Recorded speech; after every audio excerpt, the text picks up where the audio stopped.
اب اس کے بعد سوال پیدا ہوتا ہے کہ یہ رات جو ہے مخفی کیوں رکھی گئی؟ تعین کے ساتھ کچھ معلوم نہیں یہ رات کون سی رات ہے،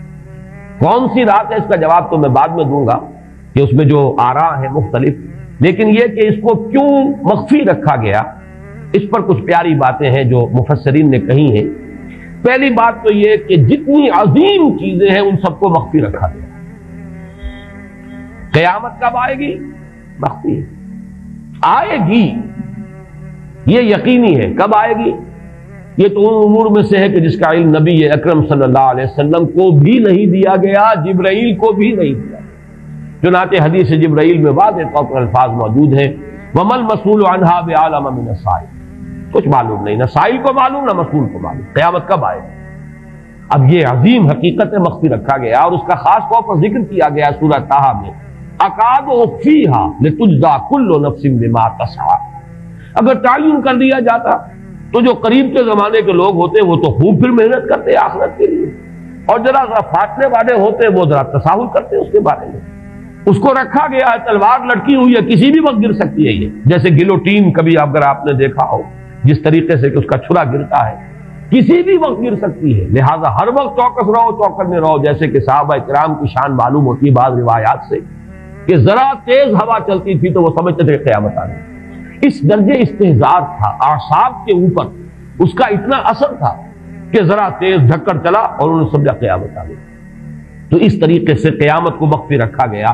اکاد اخفیھا لتجزی کل نفس بما تسعی، نہ آج سے 100 برس پہلے والوں کو معلوم تھا کہ قیامت کب آئے گی، نہ آج والوں کو معلوم ہے، نہ اگر ابھی دنیا کی عمر ہے ابھی 100 برس اور تو قیامت سے ایک دن پہلے بھی شاید یقینی طور پر معلوم نہ ہو سکے کہ کل قیامت آ رہی ہے، تاکہ ہر وقت جو ہے امتحان اتنا ہی شدید رہے، اتنا ہی کڑا امتحان رہے ہر ایک کے لیے۔ لتجزی کل نفس بما تجزی بما تسعی، تاکہ ہر ذی نفس کو بدلہ ملے اس کی سعی کے مطابق۔ اسی طریقے سے موت کا وقت معلوم نہیں،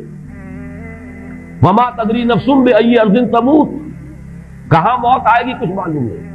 کہاں موت آئے گی، کب موت آئے گی کچھ معلوم نہیں۔ اسی طرح نوٹ کیجئے صلاۃ وسطیٰ، حافظوا علی الصلوات والصلاۃ الوسطیٰ معین نہیں، اس کے لیے آراء اگرچہ ہے، اکثر آراء جمع ہو گئی ہیں صلاۃ العصر کے بارے میں، لیکن تعین سے حتمی طور پر نہیں کہہ سکتے۔ یہ رائے بھی ہے کہ کوئی بھی معین نہیں، تمام نمازیں جو ہیں وہ صلاۃ وسطیٰ کے حکم میں۔ بہترین نماز کوشش کرو کہ پوری محافظت کرو، صرف نماز کی نہیں، بہترین نماز، ہر نماز تمہاری بہترین نماز ہونی چاہیے، ہر روز روز عید ہو، ہر شب برات۔ اگر اللہ تعالیٰ کے ساتھ کوئی قلبی ربط ہے تو ہر دن جو گزر رہا ہے وہ روز عید ہے، اور ہر شب جو گزر رہی ہے وہ شب برات ہے۔ لیکن اگر وہ کہ انسان کو غفلت ان کے قلب پر طاری ہے تو وہ عید کا دن بھی اس کے لیے ایک عام دن ہے، اور شب برات بھی اس کے لیے ویسی ہی ایک رات ہے جیسی کہ ہر روز آتی ہے اور چلی جاتی ہے۔ اس اعتبار سے اس کو بھی خاص جو ہے معین نہیں کیا گیا صلاۃ وسطیٰ کون سی۔ اسی طرح بعض روایات میں جو آتا ہے اسم اعظم، اللہ کا ایک نام ایسا ہے کہ اس کے واسطے سے اللہ سے جو بات مانگی جائے وہ رد نہیں ہے، لیکن وہ کون سا نہیں بتایا گیا۔ اقوال ہیں، اندازے ہیں، حی و قیوم پر زیادہ، الحی القیوم پر زیادہ لوگوں کا جو ہے وہ اجماع ہوا ہے، لیکن یہ کہ یقین سے نہیں کہہ سکتے۔ تو اسی میں اس کو بھی نوٹ کر لیجئے کہ اس کو مخفی رکھا گیا ہے لیلۃ القدر کو۔ لوگ زیادہ سے زیادہ محنت کریں، زیادہ سے زیادہ مشقت کریں، اس کے لیے جو بھی اس کی قدر و منزلت سے کسی درجے میں آگاہ ہیں، وہ اگر معین ہی ہو جاتا کہ ایک شب یہ ہے تو پھر تو سب کے سب اس رات میں محنت کر لیتے، باقی راتیں جو ہیں وہ پھر سونی اور ویران گزرتی۔ لیکن یہ کہ مطلوب یہ ہے کہ زیادہ سے زیادہ راتیں آباد ہوں، زیادہ سے زیادہ راتوں میں ذکر ہو، عبادت ہو، دعا ہو، اس لیے اس کو مخفی رکھا گیا، یہ حکمت ہے۔ اس میں بھی ایک عجیب نکتہ ہے جو امام راضی رحمۃ اللہ علیہ نے بیان کیا ہے، اور حوالہ اگرچہ نہیں دیا اس حدیث کا، لیکن ایک روایت کے حوالے سے بات بیان کی ہے کہ اس کے ظاہر نہ کرنے میں بھی اللہ کی ایک شفقت اور رحمت ہے بندوں کے حق میں، اس لیے کہ اس کی قدر جتنی زیادہ ہے اتنی ہی اس کی ناقدری پر سزا ہوگی۔ اگر معلوم ہو کہ یہ شب ہے اور اس کی ناقدری کو انسان کرے تو گویا کہ پھر وہ اتنا ہی زیادہ مورد عقاب اور مورد سزا بن جائے گا۔ اس کے لیے ایک بڑا پیارا واقعہ نقل کیا امام راضی نے کہ حضور صلی اللہ علیہ وسلم حضرت علی رضی اللہ تعالی عنہ ایک روز مسجد میں داخل ہوئے، ساتھ ہی آئے ہیں، دیکھا کہ ایک شخص سو رہا ہے، نماز کا وقت ہو چکا تھا۔ حضور نے حضرت علی سے فرمایا کہ اسے جگا دو، اسے ہوش میں لے آؤ تاکہ یہ وضو کرے، نماز کے لیے تیاری کرے۔ حضرت علی نے امتثال امر کیا، جا کر جگا دیا۔ لیکن پھر ایک سوال کیا حضرت علی کہ حضور آپ تو خود نیکی کے کاموں میں بہت سبقت فرمانے والے ہیں، سباق بالخیر یہ لفظ آئے، سبقت کرنے والے بہت کثرت کے ساتھ، تو آپ نے یہ جو ہے یہ کام خود کیوں نہیں فرمایا اور مجھے کیوں اس کے لیے آپ نے حکم دیا؟ آپ خود بھی اسے جگا سکتے تھے۔ آپ نے فرمایا کہ تم اس کی حکمت کو سمجھ لو، میرے جگانے پر اگر وہ نہ جاگتا اور انکار کر دیتا تو کفر ہو جاتا اس کے حق میں، اور تمہارے جگانے پر اگر کوئی تساہل سے بھی وہ کام لیتا تو وہ کفر نہ ہوتا۔ تو یہ ایک فرق ہے کہ اللہ تعالیٰ کی طرف سے ایک شفقت ہے کہ حضور صلی اللہ علیہ وسلم جگاتے اور کسی درجے میں وہ انکار کر دیتا۔ کبھی ایسا بھی ہوتا آدمی نیند میں ہے اور وہ کہتا جاؤ جاؤ مجھے آرام کرنے دو، تو اگر میرے ساتھ یہ معاملہ ہوتا تو وہ کفر کے درجے کو پہنچ جاتی بات، لیکن اگر تمہارے ساتھ یہ معاملہ ہو بھی جاتا تو اس درجے شدید نہ ہوتا۔ تو گویا کہ حضور نے اس شخص پر شفقت کے اعتبار سے یہ شکل اختیار کی کہ خود نہیں جگایا، بلکہ یہ کہ حضرت علی رضی اللہ تعالیٰ عنہ کو حکم دیا کہ اسے جگا دیں۔ تو یہ نقطہ کہ لیلۃ القدر کے اخفاء میں یہ بات بھی ہے کہ اگر اس کو عیاں کر دیا جاتا، معین کر دیا جاتا، تو پھر جو لوگ اس سے غافل رہتے پھر وہ بہت سخت ناقدری کا ارتکاب کرتے اور بڑی سزا کے مستوجب ہو جاتے۔ اب آپ چھٹی بحث ہے کہ وہ رات کون سی ہے۔ اگرچہ ایک رائے شاذ یہ بھی ہے کہ وہ رمضان سے باہر کی رات بھی ہو سکتی ہے، لازم نہیں ہے کہ رمضان ہی کی کوئی شب ہو۔ اس میں چونکہ بعض حضرات نے ایک روایت کی وجہ سے جسے ہم شب برات کہتے ہیں، لیلۃ البرات، یہ شعبان کی 15ویں شب، درمیانی شب، اور اس کے بارے میں ایک روایت موجود ہے حضرت عائشہ صدیقہ رضی اللہ تعالی عنہا کی کہ رات کے وقت ان کی آنکھ کھلی اور وہ باری آپ ہی کے پاس شب باسی کی تھی حضور کی، تو حضور موجود نہیں تھے، تو تشویش ہوئی کہاں گئے۔ تو جب تلاش کی گئی تو معلوم ہوا کہ حضور جنت البقیع قبرستان میں پہنچے ہوئے ہیں اور وہاں آپ ان کے لیے جو بھی وہاں دفن ہیں ان کے لیے استغفار فرما رہے ہیں۔ جب پوچھا گیا معاملہ کیا تو آپ نے فرمایا یہ بڑی عظیم رات ہے اور اس رات میں فوت ہونے والوں کا فیصلہ ہو جاتا ہے، پیدا ہونے والوں کا فیصلہ ہو جاتا ہے۔ تو اب وہ بھی ایک لیلہ مبارکہ، اسی وجہ سے بعض لوگوں نے وہ جو سورہ دخان کی ابتدائی آیات ہے انا انزلناہ فی لیلۃ مبارکۃ، اس کو محمول کیا ہے اسی رات پر کہ جس کو ہم شب برات کہتے ہیں اپنی عام اصطلاح میں، لیلۃ البرات اسے عربی میں کہا جاتا ہے۔ برات کے معنی کسی کا چھٹکارا پا لینا۔ یہ شب برات جو ہے وہ برات شادی والی برات نہیں ہے، بلکہ یہ برات کا لفظ ہے عربی زبان کا، جو ہمارے ہاں وہ غلط العام میں برات شب برات بن گیا ہے۔ برات برات من اللہ ورسولہ، جو سورہ برات کا پہلا لفظ ہے کہ چھٹکارا پانا، کہ وہ رات بھی ایسی ہے کہ اس میں انسان استغفار کرے اور اللہ تعالیٰ سے اپنے گناہوں کی معافی مانگے تو اپنے آپ کو جہنم سے چھٹکارا دلا سکتا ہے، وہ شب برات۔ اس اعتبار سے کچھ لوگوں نے گمان کیا کہ شاید لیلۃ القدر اور لیلہ مبارکہ اس حدیث کی روح سے وہی شب ہے، وہ ظاہر بات ہے کہ خارج از رمضان مبارک ہے، اور یہ کہ اس کے علاوہ بھی بعض آراء ہیں، لیکن یہ آراء جو ہے شاذ کے درجے میں یہ کہہ سکتا ہوں کہ تقریباً اجماع ہے اس پر کہ یہ رات رمضان مبارک ہی کی ایک رات ہے۔ اس کی دلیل ایک تو یہ کہ القرآن یفسر بعضہ بعضا کے اصول کے مطابق قرآن مجید کے اندر سورہ بقرہ میں یہ واضح کر دیا گیا شہر رمضان الذی انزل فیہ القرآن، رمضان مبارک کا مہینہ وہ ہے کہ جس میں قرآن نازل کیا گیا، اور یہاں فرمایا انا انزلناہ فی لیلۃ القدر، ہم نے اس کو اتارا ہے لیلۃ القدر میں۔ ان دونوں کو جوڑیے تو اس کا ایک لا محالہ جو ایک انیویٹیبل رزلٹ نکلتا ہے وہ یہی ہے کہ یہ لیلۃ القدر رمضان مبارک میں۔ دوسری اس کی تائید ہوتی ہے وہ مشہور حدیث جس کو الحمدللہ کہ ہم نے بہت عام کیا ہے، رمضان مبارک کی آمد سے قبل کوشش ہوتی ہے ہر سال جو ہے اس کی یاد دہانی کرا دی جائے۔ ایک طویل خطبہ جو حضور نے دیا تھا، خطبنا رسول اللہ صلی اللہ علیہ وسلم فی آخر یوم من شعبان، یہ حضرت سلمان فارسی رضی اللہ تعالیٰ عنہ سے مروی ہے کہ حضور نے شعبان کے آخری دن ہمیں خطبہ ارشاد فرمایا، یا ایھا الناس قد اظلکم شہر عظیم شہر مبارک شہر فیہ لیلۃ خیر من الف شہر، لوگوں آگاہ ہو جاؤ، تم پر ایک بہت مبارک مہینے نے، بڑی عظمت والے مہینے نے سایہ کر دیا ہے، سایہ فگن ہو گیا ہے تم پر ایک مہینہ جو بڑی عظمت والا ہے، شہر عظیم جو بڑی برکت والا ہے، شہر مبارک۔ اور تیسرا جملہ اس میں یہی ہے شہر فیہ لیلۃ خیر من الف شہر، وہ مہینہ کہ جس میں ایک رات وہ بھی ہے کہ جو 1000 مہینوں سے افضل ہے۔ ان دونوں چیزوں کے حوالے سے تقریباً دلائل بھی موجود ہیں، اور ویسے یہ کہ جیسا کہ میں عرض کر چکا ہوں اجماع ہے کہ یہ رمضان مبارک ہی کی ایک شب ہے۔ لیکن رمضان مبارک کی کون سی شب ہے، اس پر بعض مفسرین نے تو لکھا ہے کہ 40 قول ہیں۔ چنانچہ صاحب تفسیر مظہری قاضی ثناء اللہ پانی پتی نے، میں نے وہ تفصیل تو نہیں پڑھی، کہ 40 قول نقل کیے،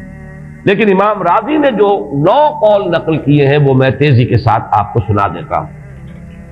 ابن رزین رحمہ اللہ کا قول یہ ہے کہ رمضان کی پہلی شب ہے۔ حضرت حسن بصری رحمت اللہ علیہ، یہ ہے تابعین میں سے، اس لیے میں رضی اللہ عنہ نہیں کہہ رہا، رحمت اللہ علیہ۔ حضرت حسن بصری رحمت اللہ علیہ کی رائے ہے کہ یہ 17ویں شب ہے،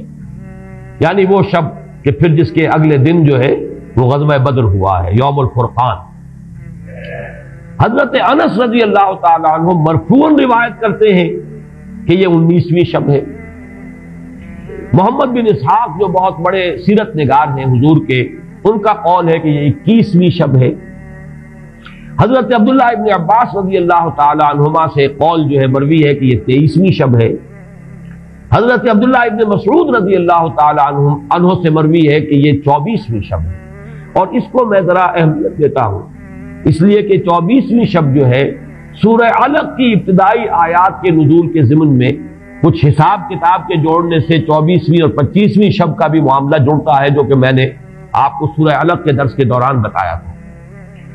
اس کے بعد حضرت ابو ذر غفاری رضی اللہ تعالیٰ عنہ کا قول ہے کہ یہ 25ویں شب ہے۔ اس کے بعد حضرت ابی ابن کعب رضی اللہ تعالیٰ عنہ کا قول ہے، یہ وہ ہے جن کو کہ حضور نے خود فرمایا کہ اقرأہم ابی ابن کعب، قرآن مجید کے سب سے بڑے قاری حضرت ابی ابن کعب ہیں رضی اللہ تعالیٰ عنہ، اور ان کے بھی سینے پر آپ نے تھپکی دی تھی کہ ایک سوال کیا آپ نے کہ سب سے عظیم سورت کون سی ہے، اور جب انہوں نے صحیح جواب دے دیا سورہ فاتحہ، تو پھر یہ کہ اس پر حضور نے تھپکی دی کہ تمہیں اللہ تعالیٰ نے بہت صحیح مناسبت عطا کی ہے علم کے ساتھ۔ ان کی اور صحابہ میں سے بہت سے لوگوں کی رائے، یہاں تک کہ یہ کہا جا سکتا ہے کہ بقیہ اقوال جو ہیں وہ شاذ کے درجے میں ہیں، اور یہ گویا کہ اگر اجماع نہ کہا جائے تو بہت حد تک اتفاق کے درجے میں ہے کہ یہ 27ویں شب ہے۔ اور اس 27ویں شب کے ضمن میں حضرت عبداللہ ابن عباس سے ایک روایت میں پہلے آپ کو بتا چکا ہوں کہ 23ویں شب، لیکن 27ویں شب کے ضمن میں جو مختلف روایات حضرت عبداللہ ابن عباس رضی اللہ تعالی عنہما سے مروی ہیں، ان میں بھی کچھ لطیف نکات ہیں، وہ میں بعد میں بیان کروں گا۔ اس کے بعد ایک شاذ قول اور بھی ہے کہ یہ 29ویں شب ہے۔ تو یہ گویا کہ 9 ہے اقوال، جن میں سے بعض جلیل القدر صحابہ کے ہیں، عبداللہ ابن مسعود، ابو ذر غفاری، ابن عباس، ابی ابن کعب، لیکن یہ ہے کہ سب سے زیادہ جو اتفاق اگر اجماع نہ کہا جائے تو 27ویں شب پر ہے۔ اس 27ویں شب کے بارے میں حضرت عبداللہ ابن عباس نے 3 نکتے بیان کیے۔ ایک نکتہ تو یہ ہے کہ یہ پوری سورہ مبارکہ جو ہے سورۃ القدر، اس میں 30 الفاظ ہیں، اور ان 30 الفاظ میں سے 27واں لفظ ہے ہیا حتی مطلع الفجر، یہ 27واں ہے۔ اس کے اعتبار سے گویا کہ انہوں نے ایک ربط قائم کیا ہے کہ یہ 27ویں شب ہے۔ ایک بات انہوں نے یہ کہی ہے کہ اللہ تعالیٰ کو وطر محبوب ہے، اللہ وطر و یحب الوطر، اللہ خود بھی اکیلا ہے اور وطر کو پسند کرتا ہے۔ پھر یہ کہ وطر جو ہے اب رمضان مبارک کے اندر اگر وہ وطر شمار کیے جائیں گے تو 14-15 وطر بن جائیں گے، لیکن اس میں چونکہ آخری عشرے کے بارے میں بہت سی روایات جو ہیں ان کا تقریباً اجماع ہو جاتا ہے کہ آخری عشرے میں، تو آخری عشرے میں بھی 5 وطر آئیں گے، 21ویں، 23ویں، 25ویں، 27ویں، 29ویں۔ لیکن حضرت عبداللہ ابن عباس کہتے ہیں کہ 7 کا ہنسہ اللہ تعالیٰ کو بہت پسند ہے، اور بہت سی چیزیں جو ہیں عالم تکوینی میں بھی اور عالم تشریعی میں بھی بہت سی چیزیں وہ ہیں کہ جو 7 کے ہنسے کے ساتھ وابستہ ہیں۔ 7 آسمان ہیں، 7 زمینیں ہیں، ہفتے کے 7 دن ہیں، طواف کے 7 شوط ہیں، سعی بین صفا والمروہ وہ بھی 7 مرتبہ ہے، ادھر سے ادھر، ادھر سے ادھر 7۔ اسی طریقے سے سجدے کے اعضاء بھی 7 ہیں، تو اس سے انہوں نے پہلے وطر اور وطر کے بعد 7 کا حصہ، رمضان کے آخری عشرے کی وطر راتیں اور ان میں 7ویں رات یعنی 27ویں شب، وہ اپنے اس حساب کتاب سے بھی. اور جب انہوں نے یہ بات بیان کی تو حضرت عمر رضی اللہ تعالی عنہ نے ان کی تحسین کی. آخری بات اور بھی کہی گئی ہے کہ لیلۃ القدر جو ہے اس کے اندر حروف کو اگر شمار کیا جائے تو 9 بنتے ہیں، اور یہ لیلۃ القدر اس سورہ مبارکہ میں 3 مرتبہ آیا ہے. انا انزلناہ فی لیلۃ القدر وما ادراک ما لیلۃ القدر لیلۃ القدر خیر من الف شہر. اس اعتبار سے بھی 3 کو ضرب دی جائے 9 سے تو وہ بھی 27 کا عدد بنتا ہے. بہرحال یہ میں نے جیسا کہ عرض کیا تھا کہ ان کا کوئی تعلق نہ صرف سے ہے، نہ نحو سے ہے، نہ روایات سے، لیکن بہرحال حضرت عبداللہ ابن عباس کا ایک ذوق ہے. اس کو آپ ذوقی باتیں بھی کہہ سکتے ہیں، لیکن یہ کہ حضرت عبداللہ ابن عباس کی ذوقی بات ہے، لہذا اس کا کم سے کم تذکرہ ہو جانا چاہیے. ایک بحث یہ ہے کہ اہیا باقیۃ ام لا، کیا یہ رات جو اس کی عظمت تھی یہ باقی ہے یا صرف وہی رات جو تھی جس میں کہ قرآن مجید نازل کیا گیا وہی عظمت کی حامل تھی. انا انزلناہ فی لیلۃ القدر، یا یہ کہ اب بھی ہر سال یہ رات آ رہی ہے تو اسی عظمت کی حامل ہے، اسی قدر و منزلت کی، اسی برکت کی حامل ہے. اس پر بھی تقریباً ایک اجماع ہے کہ یہ لیلۃ القدر باقی ہے، ہر سال آتی ہے. اس کے ضمن میں بلکہ میں چاہتا ہوں کہ اپنے قول کی تصحیح کر دوں کہ میں ایک رائے میں نے ابتدائی دور میں بیان کی ہے اپنے بعض خطبات میں، تقاریر میں، اور وہ جیسا کہ ایک خطیبانہ انداز ہوتا ہے قرآن مجید کی عظمت کے بیان کے ضمن میں یہ باتیں، یہ بھی نقطے کے درجے کی باتیں ہوتی تھی اور وہ میں بیان کرتا رہا ہوں کہ قرآن ہے اصل عظمت کی حامل شے. جس رات میں یہ قرآن نازل ہوا وہ لیلۃ القدر بن گئی. گویا کہ لیلۃ القدر کی عظمت جو ہے وہ قرآن کی عظمت سے مستعار ہے. جس مہینے میں یہ نازل ہوا وہ مذہب جو ہے، وہ مہینہ جو ہے مبارک ہو گیا، شہر المبارک، اور وہ مہینہ جو ہے وہ روزے کی عظیم عبادت کے لیے مختص کر لیا گیا. اسی طریقے سے جو دن اس کی تعلیم کے لیے خاص کیا گیا، جو جمعے کا دن جو ہے وہ در حقیقت تعلیم قرآن کے لیے، یتلو علیہم آیاتہ ویزکیہم ویعلمہم الکتاب والحکمہ، جو حضور کا عمل تھا اسی کو دوام عطا کیا گیا ہے خطبہ جمعہ کی صورت میں. وہ دن جو ہے وہ سید الایام بن گیا کہ ہفتے کے دنوں میں وہ سردار دن ہے، جمعے کا دن جو ہے وہ سردار ہے تمام دنوں میں. یہ بات اپنی جگہ پر صحیح ہے جہاں تک اصولی اعتبار سے، لیکن میں اس میں جو تصحیح کر رہا ہوں جزوی طور سے وہ یہ ہے کہ لیلۃ القدر کی عظمت جو ہے وہ خود اپنی جگہ پر ہے، فی نفسہا ہے، اپنے ہی مقام پر ہے، اپنی جگہ ہے، بجائے خود، جسے کہتے ہیں فارسی میں بجائے خود عظمت کی حامل. اور اس کی عظمت کا مقام یہ بھی ہے کہ اس میں فیہا یفرق کل امر حکیم، تمام معاملات جو ہیں اللہ کے فیصلے جو ہیں ان کو ایشو کر دیا جاتا ہے، وہ گویا کہ حوالے کر دیے جاتے ہیں، وہ فیصلے صادر ہو جاتے ہیں اللہ تعالیٰ کی جناب سے. تو یہ اس کی عظمت قدیم ہے. قرآن کا نزول اس کے ساتھ شامل کیا گیا ہے کہ اس عظیم رات کا انتخاب کیا گیا ہے قرآن کے نزول کے لیے. یہ میں چاہتا تھا کہ اپنے ان سابقہ بیانات کے ضمن میں یہ تصحیح جو ہے میں آپ کو نوٹ کرا دوں. دوسرے یہ کہ آیا اس کے ساتھ اس کا دن بھی اس عظمت میں شامل ہے یا نہیں. اس میں بھی اکثر مفسرین کا جواب یہ ہے کہ دن شامل ہے، اس لیے کہ قرآن مجید کا حساب کتاب، عرب کی تقویم، اس میں رات بول کر بھی دن رات مراد لیتے تھے اور یوم بول کر بھی دن رات مراد لیتے تھے. یوم بھی 24 گھنٹے کے مجموعے کا نام ہے، اور جب رات کا تذکرہ آتا ہے تو رات بھی در حقیقت دن اور رات کے 24 گھنٹوں پر اس کا جو ہے اطلاق کیا جاتا ہے. جو دن آتا ہے رات کے بعد وہ اس رات کے تابع ہے. اس اعتبار سے یہ عظمت جو ہے صرف شب کے ساتھ نہیں ہے، بلکہ یہ کہ اس کے بعد آنے والا دن جو ہے وہ بھی اسی عظمت کا حامل ہے.